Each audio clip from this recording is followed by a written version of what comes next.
Salutations, everybody. Welcome to another episode of the Perspectives podcast. We are your hosts. My name is Littyyy Bro Flacko. Over here we have Holden Stephan Roy. Say hi, Holden. Hi, Holden. Today we have another illustrious guest. Ozone legend, that's Orlando for all you who are uninformed. I was uninformed. Aliases. I realized that when I said it to Holden earlier. I was like, oh, you're not ozone. aware that Orlando is called the Ozone. Orlando legend, Guerrilla Republic member, co-founder? I'm not sure. I guess No. We'll get into that. I'm a general. General, Guerrilla Republic General, Grind Time now creator, founder, general indie fucking rap god, MADD ILLZ. Hey, the Mexican goat. Nah, very talented individual. Word. Thanks for having absolutely. me. Real. No, thank you for making time with us. We appreciate your time. We appreciate everybody's time to give it to us and to share your perspectives with us. Title. Real quick, the way that it goes, right, is like I do like our origin story so that, like, you can know where like this all came from. You're my homie, right? So like you know me, but like you're your first time meeting Holden Stephan Roy over here, right? The way that it goes is I was with Jesse. You know me and Jess James always with the fucking with the two tag team partnership and shit. Yeah. We got together with Paulie Hustle and we were like doing a project together, Littyyy Bros, which like I'm still doing. And I told Jess to like fall back from like producing and engineering and just focus on rapping. And in that, I hired engineer friend of mine from Montreal, Merker Miyagi from Merker Studios up in Montreal, and he mixed down the project. And like Merker, like I tell people, he might as well have been like a New Yorker, right? Even though he like from Montreal, by way of Cali, but he's from Montreal. He doesn't share anybody's music that he works on. Like he's like a typical, right? Like New Yorkers is like, nah, because if I share one motherfucking shit, then I gotta share everybody's shit. And I don't co-sign everybody who I'm like letting pay me to mix down and engineer their music. You know what I'm saying? So like he doesn't ever share anybody's music that he works on, but he shared our shit and he shared it with a real cool caption, right? Like of like, you know, I've never like partied in New York, you know, or done like coke or something like that in New York. But like, if I were to do it, I would want to fucking do it with the Littyyy Bros. You know what I mean? And like the video was totally like about like partying. It was a vibe, coke and wilding the fuck out, you know. And so it was a good pitch. And so Holden, who's on his page and does album reviews, right? He saw that post and he fucks with Merker, and so he was like, let me check this out. And he checked it out and he was adequately impressed to like want to do like an album review. And he did an album review and like the album review was so like thorough and in depth. Like, you know, when people like do just like a fucking like, oh yeah, this is what I do album reviews. And like everything is like a blurb review. You know what I mean? Like no care put into the product at all type shit. You know what I'm saying? Not Holden, like he had like an hour long and like breakdown track for track. Oh, and that's like dope. You know, like yeah, absolutely. And then like so like I saw that and I was like, yo, we should do an interview. And he was like, I was about to ask you if we could do an interview, and I was like, I guess we're on the same page. And we did the interview, and bro, I felt like I went to fucking therapy. I was like, why the fuck have I been doing rap for this long? And the interviews are always fucking like, when did you fall in love with hip hop? And like fucking, would you join like the Love and Hip Hop cast type shit? Like, but it's always like, bro, really? These are the questions? Or like if like it's battle rap media, then like immediately battle rap relation of like whatever is happening in battle rap at the moment, which is like all cool, all fun. Like, yo, this is what we do. We're professionals. Like, I'm not gonna turn down, you know, or like tell you how to do your job, but like there's a lot more to all of our stories, I think, than just those things, right?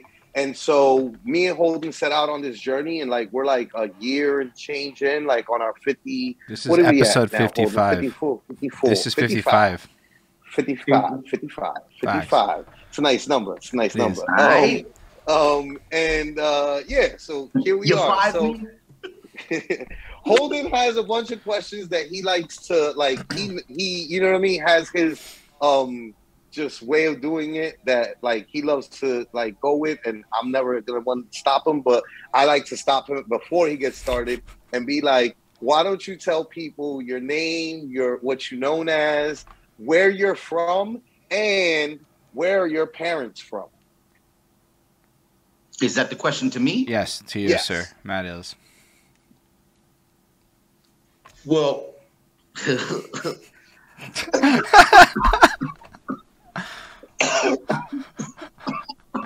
It's a from proper Nah, start. Proper start. I already know. Respect. my name is MADD ILLZ. I'm out of Orlando, Florida. I was born in West Texas, but I moved to Florida when I was 2 years old.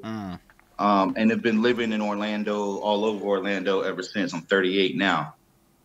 My parents, they're from West Texas. My mother's from West Texas, and my father is from Mexico. We left when I was 2 years old. My mother left my father, so he hasn't been like my stepfather has actually been there since I was a kid, since I was 2-3 years old. But yeah. And you guys What still am I- have what a else am I supposed relationship. to do? You guys still have a you hit all of them. All of it. And you guys still have a relationship. Yeah. My So mother. then that's your pops. You already know how we get down. You know, like Yeah. it's the person, the people that are there who are, you know what I'm saying. I know a lot of the homies growing up who that's the scenario, and to this day, like good relationship, even if Mom Dukes and dude might have divorced, they still got a good relation. You know what I mean? Because once you raise a kid like and you took responsibility during the pivotal ages, you're gonna be involved beyond that. Absolutely. Yeah. You know? Yeah, for sure. Holden? All right, so now I got my little opening story thing. It's a question, but it's a big old story first, so it'll take a minute or two to get through. When it lands, though, feel free to take it away, and just keep in mind that if you get this impulse to be like, nah, they might not care about that, ignore it and tell us anyway, because we definitely care about that. So with that, it all starts with my girlfriend, and she was washing the dishes one time. She got her phone open, and she's playing that Black Eyed Peas song. I got a feeling. Ooh. So she's vibing, she's dancing, she's doing her thing. And I'm looking at her, and I'm like, when the fuck did this song become chores music? Right? Because if you think about this song, you run it back like 10, 11 years. This is like that club song in the middle of the night. Everybody celebrating. The whole world loved this song. It was just the anthem of celebration. And then 10, 11 years goes by. The song doesn't change at all because it's a song. And we change so much as we grow older that the context of this song in our lives goes from celebration music to I'm doing something super boring like working out or some chores, and now I'm trying to get back to when I was celebrating 10, 11 years ago in my mind. And that tripped me out, right? Because like we don't think about music like that, and how we as artists be on these musical journeys, and that as life changes, our relationship with these songs changes as well. Like I think about the little 20-year-olds running around with the drills and whatnot, and they have no idea that this is their future chores music that they are listening to. They just think it's the lit stuff. They don't know that when I heard Pop Smoke, I started washing dishes to Pop Smoke. It just jumped the line and went right into dishes music for me. And I'll bring that up because, like I said, it's about journeys and stuff. And as Flacko touched on, a lot of times with these interviews and stuff, it seems like everybody's musical journey starts at the pivotal age of puberty when they get their identity and start rapping. And there's never anything before that, and nobody ever had life or anything. But the thing about music is that it's always around us. Like there's a good chance that when you popped out in West Texas that there was some sound playing in the hospital that a little baby MADD ILLZ was absorbing, even if you were not conscious of what that song was. And I can remember being like, you know, 5 years old up in Montreal. And like, you know, we'd be in the apartment and my dad had all these gray boxes in there, like the amp and the preamp and the radio and the tape deck, and all the wires go into that little bootleg home surround sound stuff as he'd be busting his Led Zeppelin tapes and things like that in the daytime. But at nighttime, it would be like that club music straight from the clubs of Montreal, and it's the EDM vibes and stuff like that. And my mom's, it was different. It was more like disco and like musicals and love songs, and then there was the radios and all this stuff around, and all of this created like this soundscape that I was forced to listen to before I had any control of the music in my life. So I was hoping, Mr. MADD ILLZ, you could take us back to being the youngest MADD ILLZ you could remember in Florida and tell us a little bit about what it sounded like to be you before you had any control over the sounds in your life. There was no hip hop. There was no hip hop at all. My parents were like metalheads. They were straight up metalheads. And my grandmother was super into country, and my grandmother, when I went to my first concert, it was a metal band called Nuclear Assault. Back in, it had to have been like 92. Okay. I was like 8 years old or something like that. Or maybe it was in 1990. I forgot when it was, but they let us in.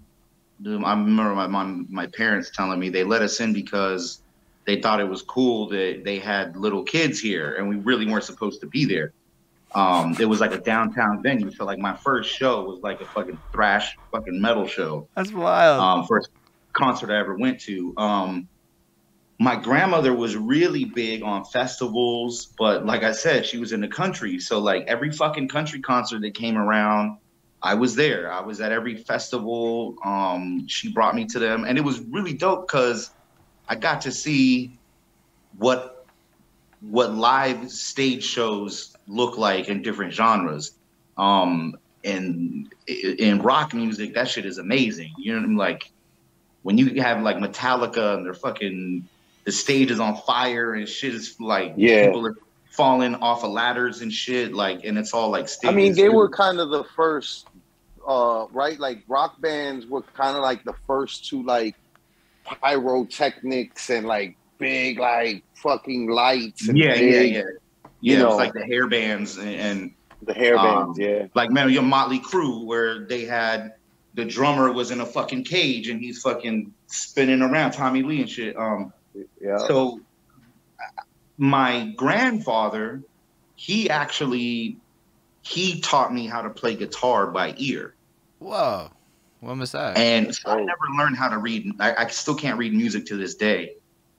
So he would sit me down in front of the radio, then he would play a tune and he would hum it to me, and then he would make me play. And the first thing that I actually got involved in was guitar playing.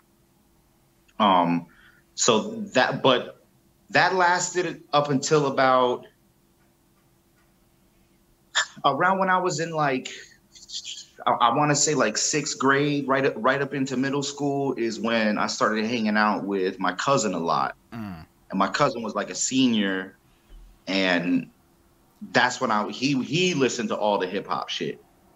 And I would always want to be cool like him and hang out with him and his friends and shit like that. So that's what really introduced me to hip hop. And it wasn't until about 6th, 7th grade, I didn't even rap. I wasn't even rapping yet. I think until like maybe like 7th grade, like is when I started rapping. But it came to me a little bit later on. And so before that, it was all rock music, probably like 98% of the time. And when I was at my grandmother's house, it was her country. But it's not like she didn't listen.